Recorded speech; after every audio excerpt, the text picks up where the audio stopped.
Eh bien, une nouvelle fois, nous sommes réunis pour présenter une jolie vente qui aura lieu le 23 juin à l'hôtel de Bristol. C'est devenu une habitude maintenant.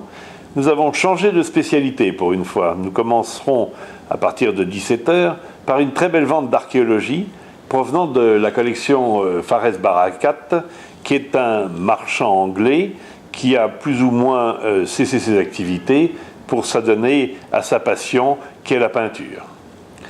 Il nous a donc confié une vente tout à fait remarquable d'une centaine d'objets couvrant les grandes périodes de l'archéologie. Le catalogue commence par une belle présentation d'art égyptien de l'Ancien Empire, qui va de moins 3500, et puis la photocouverture représente une statue d'un dignitaire en bois, statue rare puisque le bois a plus ou moins disparu des collections, statue d'un dignitaire donc avec un cartouche d'Amenophis III, et c'est une pièce du Nouvel Empire, tout à fait remarquable dans son état de conservation et d'une grande rareté. Nous espérons pour cette pièce des enchères entre 300 000 et 500 000 euros.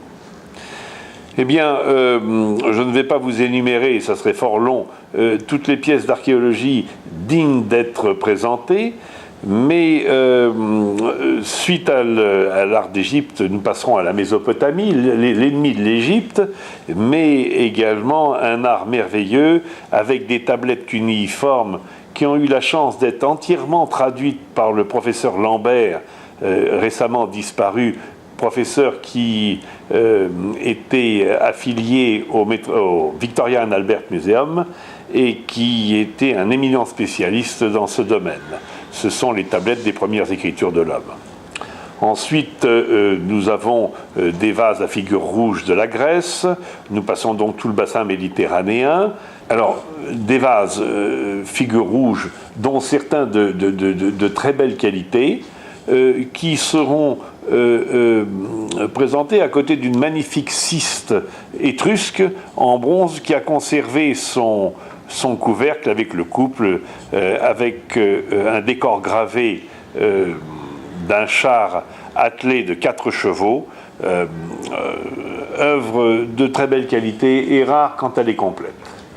Voilà, n'oublions pas quelques écrits coraniques super du Xe, XIe et XVe siècle, ainsi qu'une stèle qui pose un gros problème d'expertise. D'ailleurs, cette stèle de fondation andalouse, qui aurait été une pierre de fondation de la première mosquée de Grenade, nous la datons très prudemment 18e, 19e, la fiche dit ou antérieure, car elle est datée 500 ans au-dessus de notre datation dans le catalogue, qui est une datation prudente. Suite à l'art islamique, nous avons un département extrêmement fourni en art de Chine. De nombreux Bouddhas de grande taille en bois d'époque Ming se font concurrence tout en remontant la collection d'une façon considérable. Nous avons un Bouddha d'époque Ming en bronze doré qui déplace déjà beaucoup de collectionneurs de tout pays.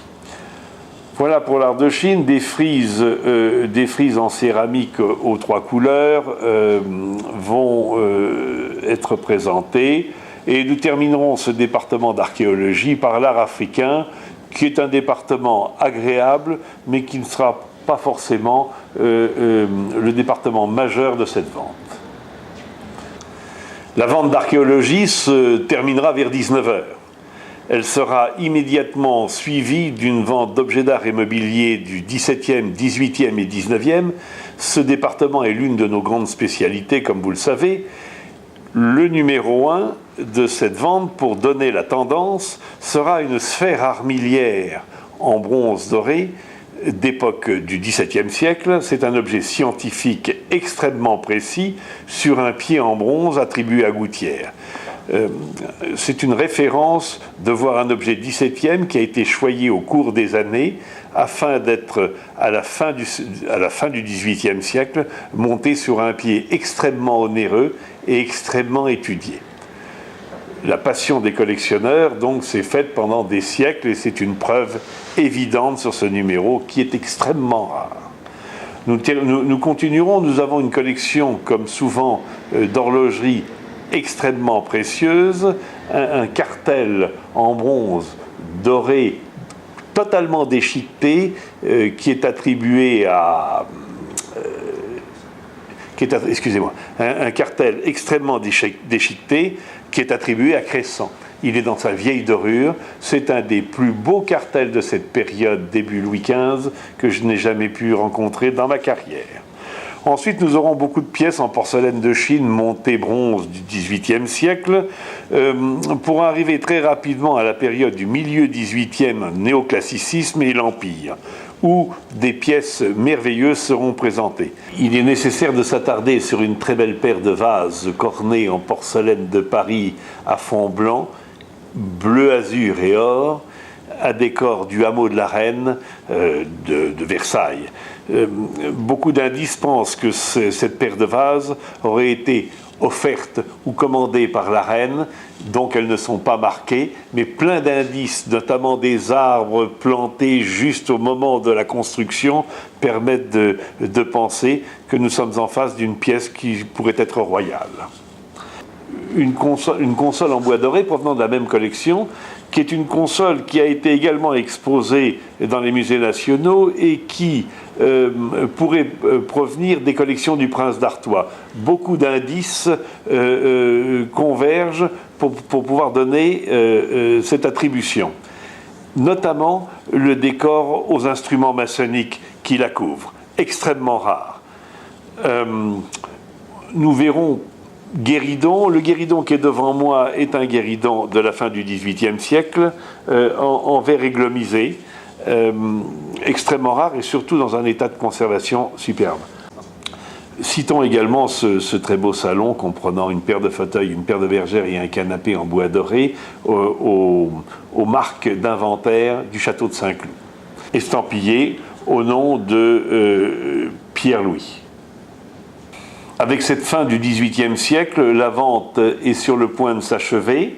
Elle terminera par quelques grands objets de décoration et il sera environ 20h30 et nous préparerons à ce moment-là nous commencerons à préparer plutôt notre prochaine vente qui aura lieu le 11 septembre, toujours à l'hôtel de Bristol, et qui sera un immense cabinet d'amateurs que nous présenterons et disperserons au moment de la Biennale des Antiquaires de Paris.